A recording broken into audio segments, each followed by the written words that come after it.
Skoola presents English listening training. This audiobook is showing Beauty and Beast. Main character is Beast, who lives in mansion. Belle, very beautiful Reddy, who is pure heart. Merchant, Belle's father. Here is summary of story. A merchant wandered into the mansion on the way home from the town. He received hospitality at the mansion, and he recalled that the youngest daughter called La Belle wanted a rose. Then the Beast, the owner of the mansion, appeared, furious at the merchant. The Beast asked the merchant to Belle, and Belle went to the mansion as a substitute. The Beast wanted to marry with Belle, but Belle refused it. Beast allowed the Belle to return home with mourning, because Belle wanted to return home because his father was sick. Belle saw the Beast dying in a dream and returned to the mansion. And Belle reunited with the dying Beast. Beast said, "You can die happily with this." Belle said, "No, you will be my husband." Then the Beast returned to its original form.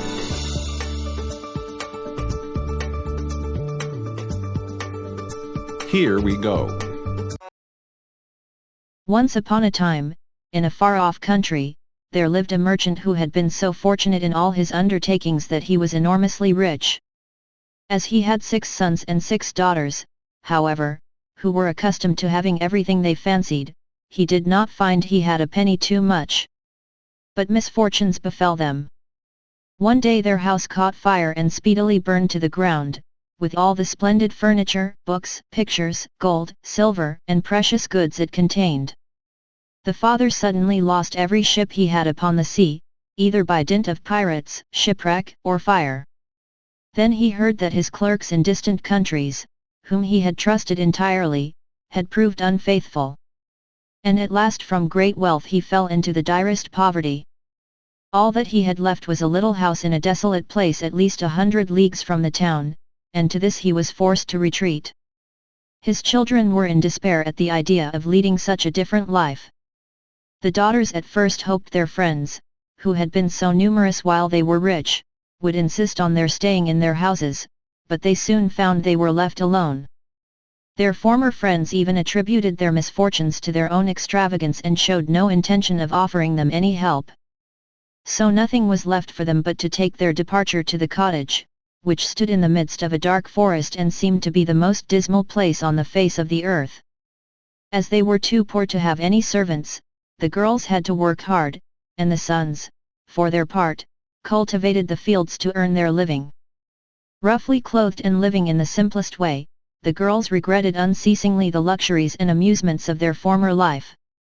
Only the youngest daughter tried to be brave and cheerful. She had been as sad as anyone when misfortune first overtook her father, but soon recovering her natural gaiety, she set to work to make the best of things, to amuse her father and brothers as well as she could, and to persuade her sisters to join her in dancing and singing. But they would do nothing of the sort, and because she was not as doleful as themselves, they declared this miserable life was all she was fit for. But she was really far prettier and cleverer than they were. Indeed, she was so lovely she was always called Beauty.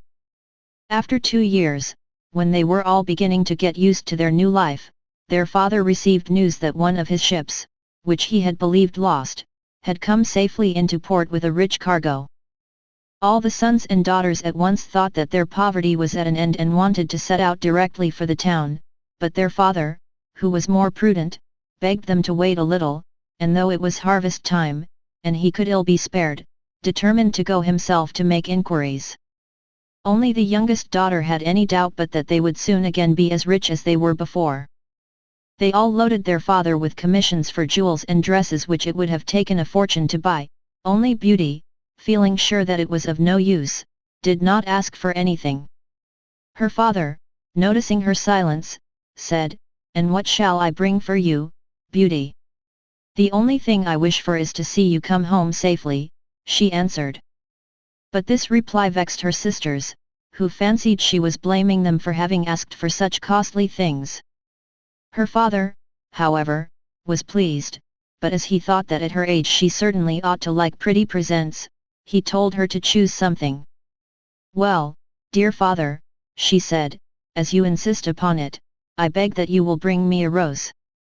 I have not seen one since we came here, and I love them so much." The merchant reached town as quickly as possible, only to find that his former companions, believing him to be dead, had divided his cargo between them. After 6 months of trouble and expense, he found himself as poor as when he started on his journey. To make matters worse, he was obliged to return in the most terrible weather. By the time he was within a few leagues of his home, he was almost exhausted with cold and fatigue. Though he knew it would take some hours to get through the forest, he resolved to go on.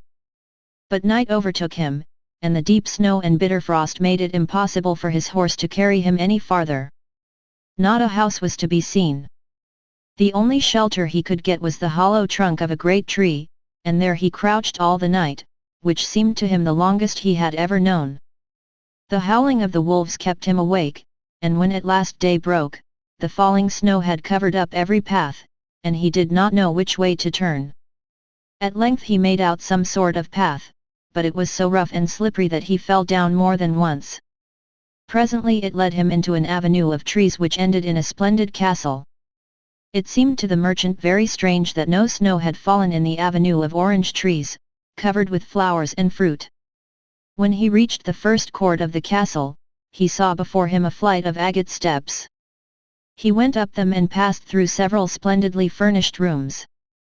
The pleasant warmth of the air revived him, and he felt very hungry, but there seemed to be nobody in all this vast and splendid palace. Deep silence reigned everywhere, and at last, tired of roaming through empty rooms and galleries, he stopped in a room smaller than the rest, where a clear fire was burning, and a couch was drawn up cosily before it. Thinking this must be prepared for someone who was expected, he sat down to wait till he should come and very soon fell into a sweet sleep. When his extreme hunger wakened him after several hours, he was still alone, but a little table, with a good dinner on it, had been drawn up close to him. He lost no time in beginning his meal, hoping he might soon thank his considerate host, whoever it might be. But no one appeared, and even after another long sleep, from which he awoke completely refreshed, there was no sign of anybody, though a fresh meal of dainty cakes and fruit was prepared upon the little table at his elbow. Because he was naturally timid, the silence began to terrify him, and he resolved to search once more through all the rooms, but it was of no use. There was no sign of life in the palace. He wondered what he should do. To amuse himself, he began pretending that all the treasures he saw were his own and considering how he would divide them among his children. Then he went down into the garden, and though it was winter everywhere else, here the sun shone, the birds sang, the flowers bloomed, and the air was soft and sweet. The merchant, in ecstasies with all he saw and heard, said to himself, "All this must be meant for me. I will go this minute and bring my children to share all these delights." In spite of being so cold and weary when he reached the castle, he had taken his horse to the stable and fed it. Now he thought he would saddle it for his homeward journey, and he turned down the path which led to the stable. This path had a hedge of roses on each side of it, and the merchant thought he had never seen such exquisite flowers. They reminded him of his promise to Beauty, and he stopped and had just gathered one to take to her when he was startled by a strange noise behind him. Turning round, he saw a frightful beast, which seemed to be very angry and said in a terrible voice, "Who told you you might gather my roses? Was it not enough that I sheltered you in my palace and was kind to you? This is the way you show your gratitude, by stealing my flowers. But your insolence shall not go unpunished." The merchant, terrified by these furious words, dropped the fatal rose and, throwing himself on his knees, cried, "Pardon me, noble sir. I am truly grateful for your hospitality, which was so magnificent I could not imagine you would be offended by my taking such a little thing as a rose." But the beast's anger was not lessened by his speech. "You are very ready with excuses and flattery," he cried. "But that will not save you from the death you deserve." "Alas," thought the merchant, if my daughter Beauty could only know into what danger her rose has brought me." And in despair he began to tell the beast all his misfortunes and the reason of his journey, not forgetting to mention Beauty's request. "A king's ransom would hardly have procured all that my other daughters asked for," he said. "But I thought I might at least take Beauty her rose. I beg you to forgive me, for you see I meant no harm."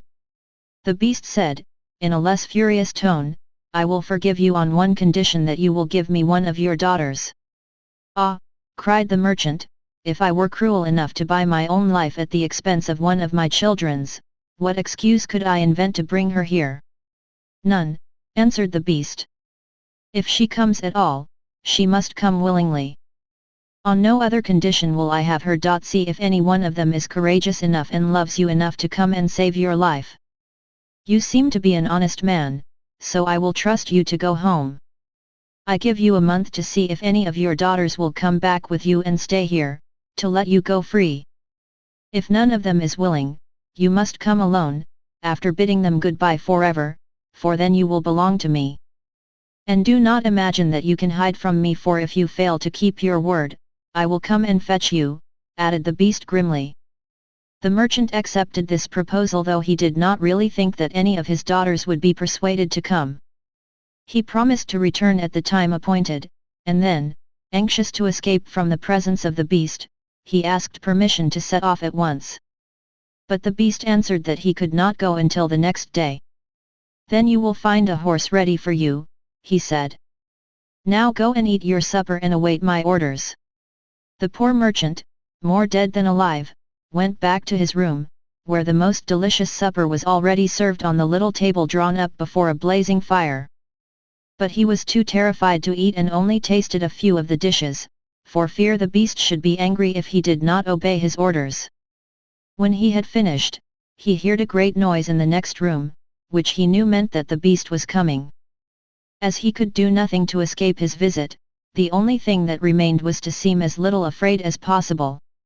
So when the beast appeared and asked roughly if he had supped well, the merchant answered humbly that he had, thanks to his host's kindness. Then the beast warned him to remember their agreement and to prepare his daughter exactly for what she had to expect. "Do not get up tomorrow," he added, "until you see the sun and hear a golden bell ring. Then you will find your breakfast waiting for you, and the horse you are to ride will be ready in the courtyard. He will also bring you back again when you come with your daughter a month hence. Farewell. Take a rose to Beauty, and remember your promise." The merchant lay down until the sun rose. Then, after breakfast, he went to gather Beauty's rose and mounted his horse, which carried him off so swiftly that in an instant he had lost sight of the palace. He was still wrapped in gloomy thoughts when the horse stopped before the door of his cottage. His sons and daughters, who had been uneasy at his long absence, rushed to meet him, eager to know the result of his journey, which, seeing him mounted upon a splendid horse and wrapped in a rich mantle, they supposed to be favorable. But he hid the truth from them at first, only saying sadly to Beauty as he gave her the rose, "Here is what you asked me to bring you.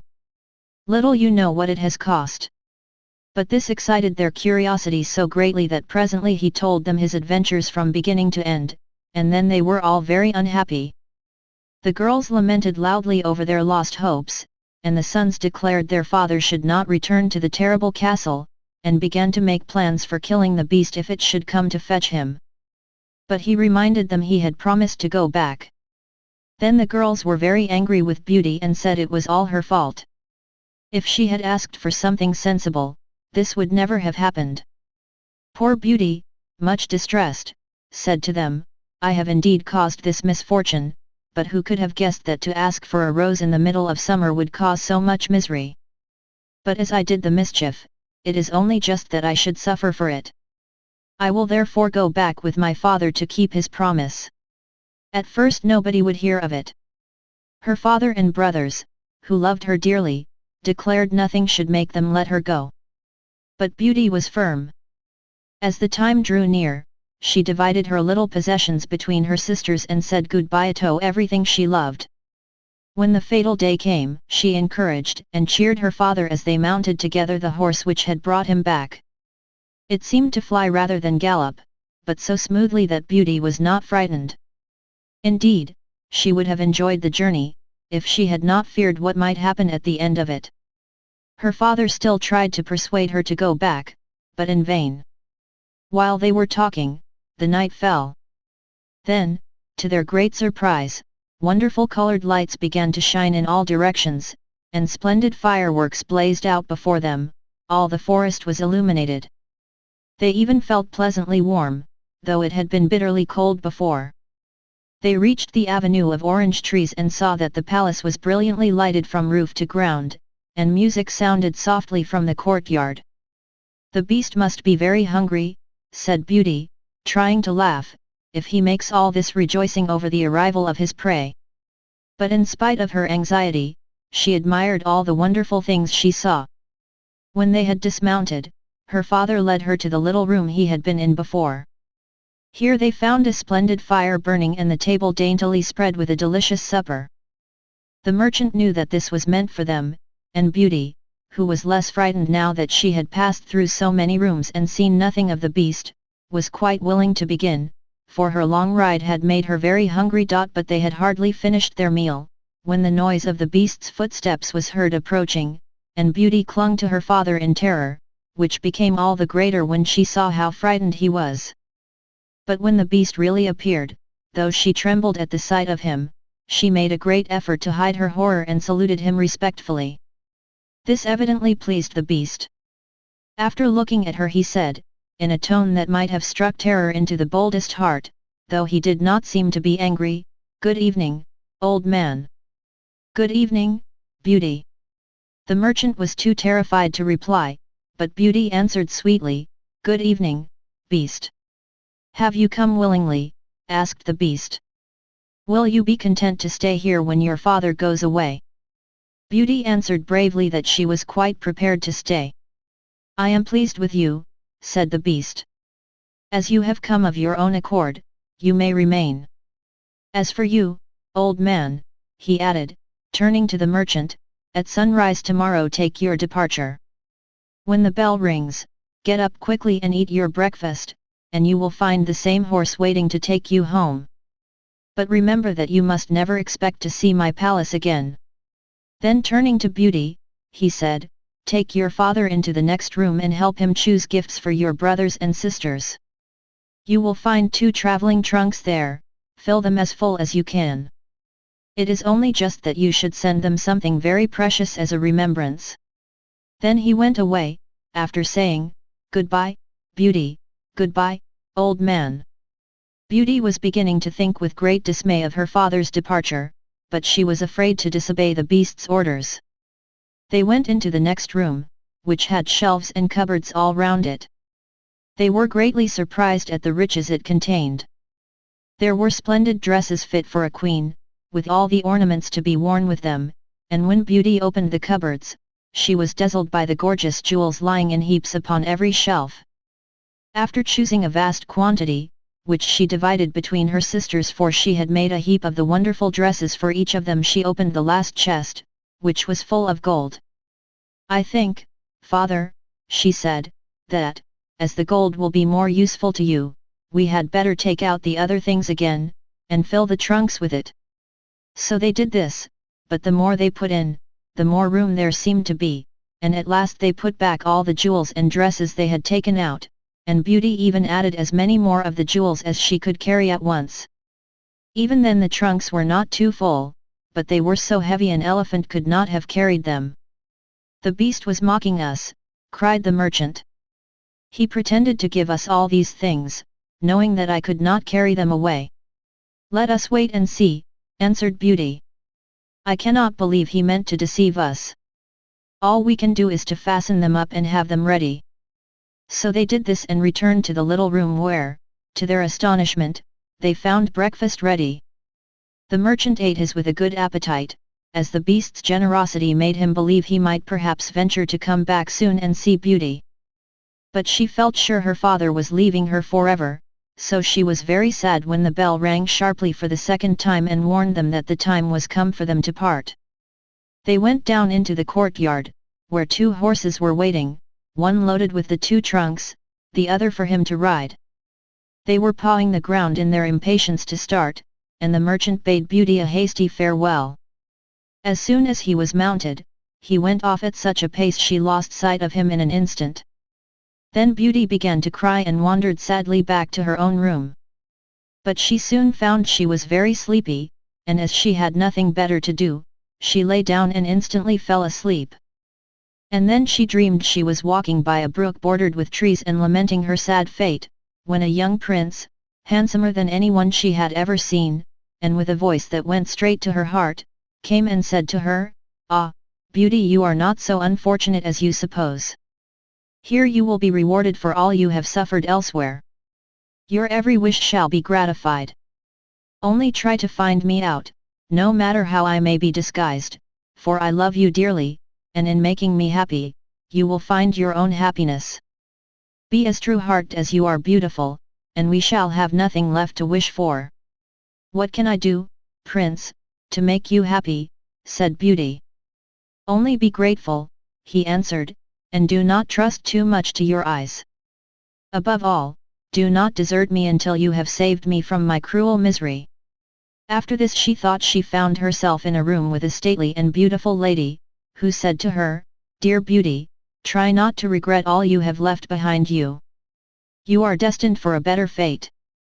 Only do not let yourself be deceived by appearances." Beauty found her dreams so interesting that she was in no hurry to awake, but presently the clock roused her by calling her name softly 12 times.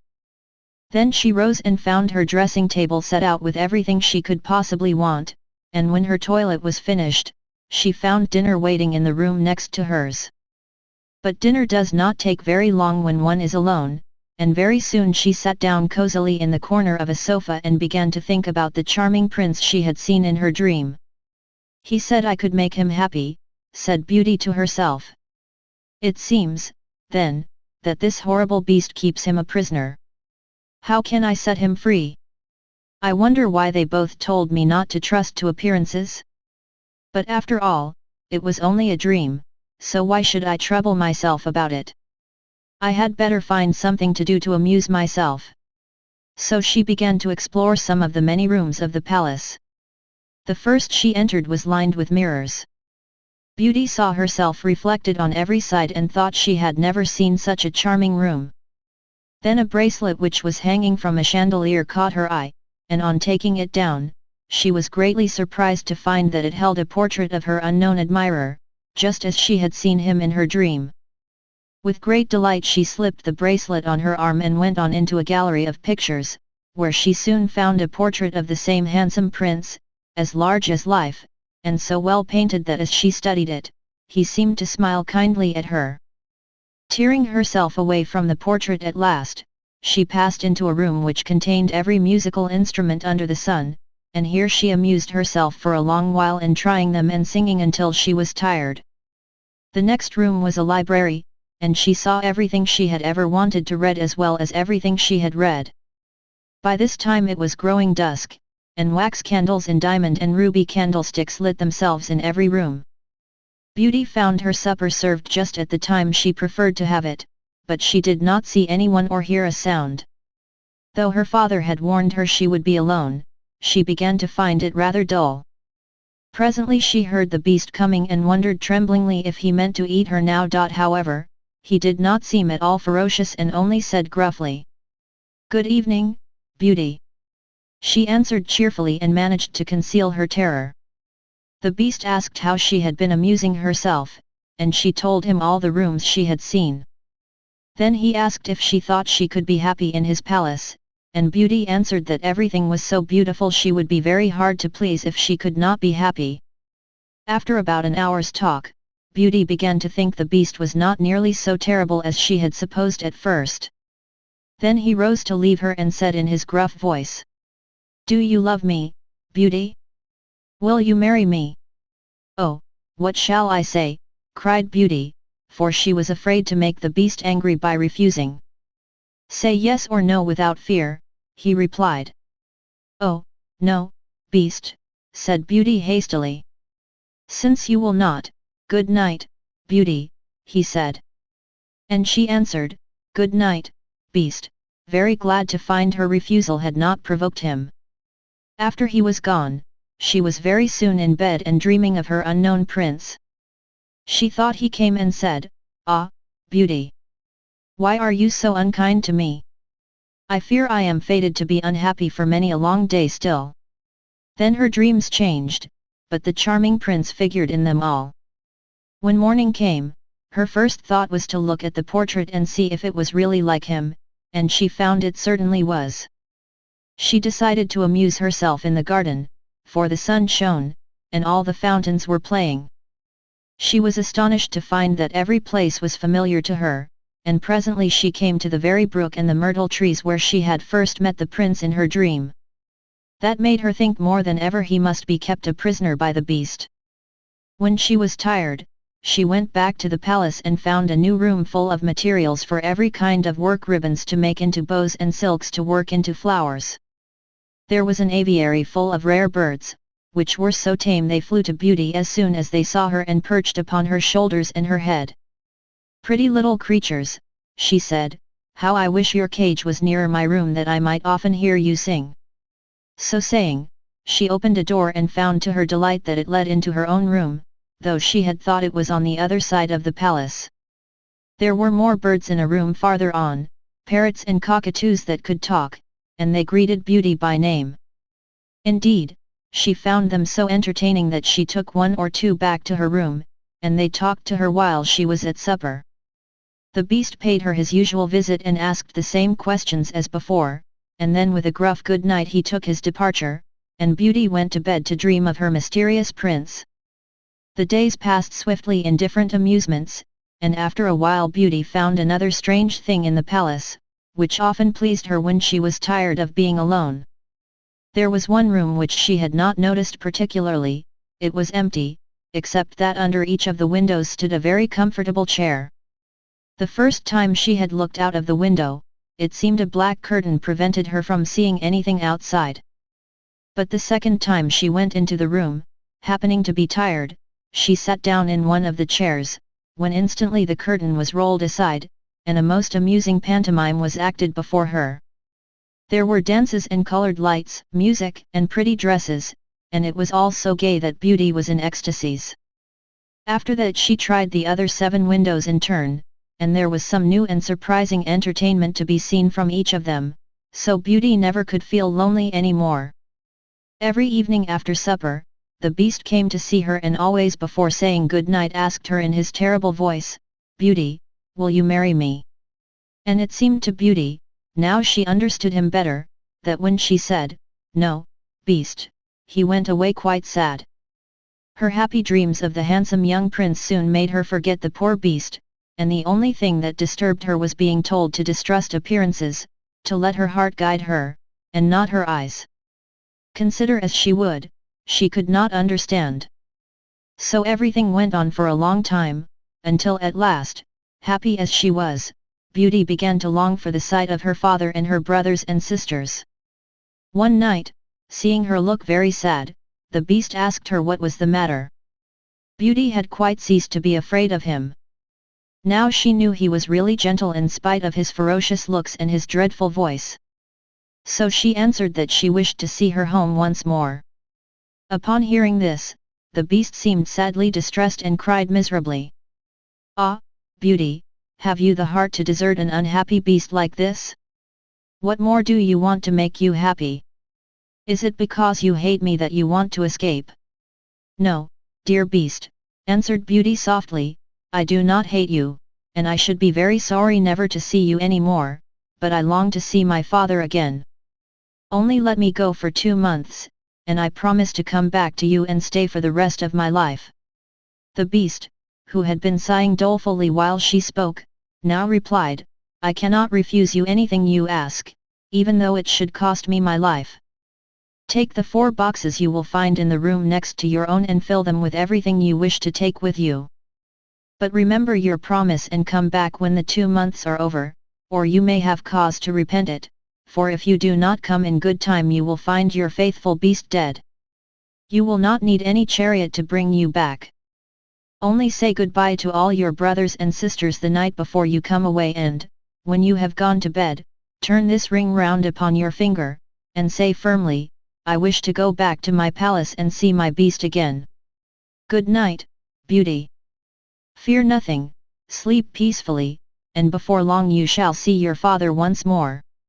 As soon as Beauty was alone, she hastened to fill the boxes with all the rare and precious things she saw about her, and only when she was tired of heaping things into them did they seem to be full. Then she went to bed but could hardly sleep for joy. When at last she began to dream of her beloved prince, she was grieved to see him stretched upon a grassy bank, sad and weary, and hardly like himself. What is the matter? She cried. But he looked at her reproachfully and said, How can you ask me, cruel one? Are you not leaving me to my death perhaps? Ah, don't be so sorrowful, cried Beauty. I am only going to assure my father that I am safe and happy. I have promised the beast faithfully I will come back, and he would die of grief if I did not keep my word.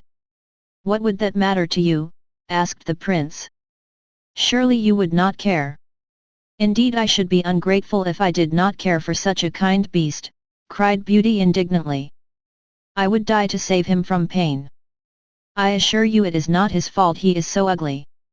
Just then a strange sound woke her. Someone was speaking not very far away, and opening her eyes she found herself in a room she had never seen before, which was certainly not as splendid as those she had seen in the beast's palace. Where could she be? She rose and dressed hastily and then saw that the boxes she had packed the night before were all in the room. Suddenly she heard her father's voice and rushed out to greet him joyfully. Her brothers and sisters were astonished at her appearance, for they had never expected to see her again. There was no end to the questions they asked her. She had also much to hear about what had happened to them while she was away and of her father's journey home. But when they heard that she had only come to be with them for a short time and then must go back to the beast's palace forever, they lamented loudly. Then Beauty asked her father what he thought her strange dreams meant and why the prince constantly begged her not to trust to appearances. After much consideration he answered, You tell me yourself that the beast, frightful as he is, loves you dearly and deserves your love and gratitude for his gentleness and kindness. I think the prince must mean you to understand you ought to reward him by doing as he wishes, in spite of his ugliness. Beauty could not help seeing that this seemed probable. Still, when she thought of her dear prince who was so handsome, she did not feel at all inclined to marry the beast. At any rate, for 2 months she need not decide but could enjoy herself with her sisters. But though they were rich now and lived in a town again and had plenty of acquaintances, Beauty found that nothing amused her very much. She often thought of the palace, where she was so happy, especially as at home she never once dreamed of her dear prince, and she felt quite sad without him. Then her sisters seemed quite used to being without her and even found her rather in the way, so she would not have been sorry when the 2 months were over, but for her father and brothers, who begged her to stay and seemed so grieved at the thought of her departure that she had not the courage to say goodbye to them. Every day when she rose she meant to say it at night, and when night came she put it off again, until at last she had a dismal dream which helped her to make up her mind. She thought she was wandering in a lonely path in the palace gardens, when she heard groans that seemed to come from some bushes hiding the entrance of a cave. Running quickly to see what could be the matter, she found the beast stretched out upon his side, apparently dying. He reproached her faintly with being the cause of his distress, and at the same moment a stately lady appeared and said very gravely, Ah, Beauty, see what happens when people do not keep their promises. If you had delayed 1 day more, you would have found him dead. Beauty was so terrified by this dream that the next morning she announced her intention of going back at once. That very evening she said goodbye to her father and her brothers and sisters, and as soon as she was in bed she turned her ring round upon her finger and said firmly, I wish to go back to my palace and see my beast again. Then she fell asleep instantly and only woke up to hear the clock saying, Beauty, Beauty, 12 times in its musical voice, which told her she was really in the palace once more. Everything was just as before, and her birds were so glad to see her, but Beauty thought she had never known such a long day. She was so anxious to see the beast again that she felt as if supper time would never come. But when it came, no beast appeared. After listening and waiting for a long time, she ran down into the garden to search for him. Up and down the paths and avenues ran poor Beauty, calling him. No one answered, and not a trace of him could she find. At last, quite tired, she stopped for a minute's rest and saw that she was standing opposite the shady path she had seen in her dream. She rushed down it and, sure enough, there was the cave, and in it lay the beast. Asleep, so Beauty thought. Quite glad to have found him, she ran up and stroked his head, but to her horror he did not move or open his eyes. "Oh, he is dead, and it is all my fault," cried Beauty, crying bitterly. But then, looking at him again, she fancied he still breathed. Hastily fetching some water from the nearest fountain, she sprinkled it over his face, and to her great delight he began to revive. "Oh, beast, how you frightened me," she cried. "I never knew how much I loved you until just now, when I feared I was too late to save your life." "Can you really love such an ugly creature as I am?" asked the beast faintly. "Ah, Beauty, you came only just in time. I was dying because I thought you had forgotten your promise. But go back now and rest, I shall see you again by and by." Beauty, who had half expected he would be angry with her, was reassured by his gentle voice and went back to the palace, where supper was awaiting her. And afterward the beast came in as usual and talked about the time she had spent with her father, asking if she had enjoyed herself and if they had all been glad to see her. Beauty quite enjoyed telling him all that had happened to her.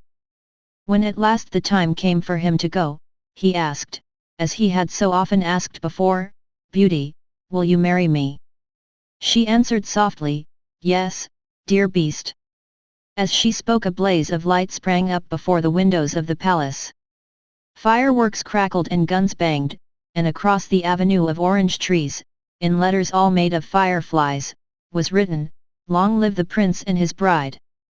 Turning to ask the beast what it could all mean, Beauty found he had disappeared, and in his place stood her long-loved prince. At the same moment the wheels of a chariot were heard upon the terrace, and two ladies entered the room. One of them Beauty recognized as the stately lady she had seen in her dreams, the other was so queenly that Beauty hardly knew which to greet first. But the one she already knew said to her companion, "Well, Queen, this is Beauty, who has had the courage to rescue your son from the terrible enchantment. They love each other, and only your consent to their marriage is wanting to make them perfectly happy." "I consent with all my heart," cried the Queen. "How can I ever thank you enough, charming girl, for having restored my dear son to his natural form." And then she tenderly embraced Beauty and the prince, who had meanwhile been greeting the fairy and receiving her congratulations. "Now," said the fairy to Beauty, "I suppose you would like me to send for all your brothers and sisters to dance at your wedding." And so she did, and the marriage was celebrated the very next day with the utmost splendor, and Beauty and the prince lived happily ever after. See you next training. Schoola is providing great training program powered by TechSki. Come and join us.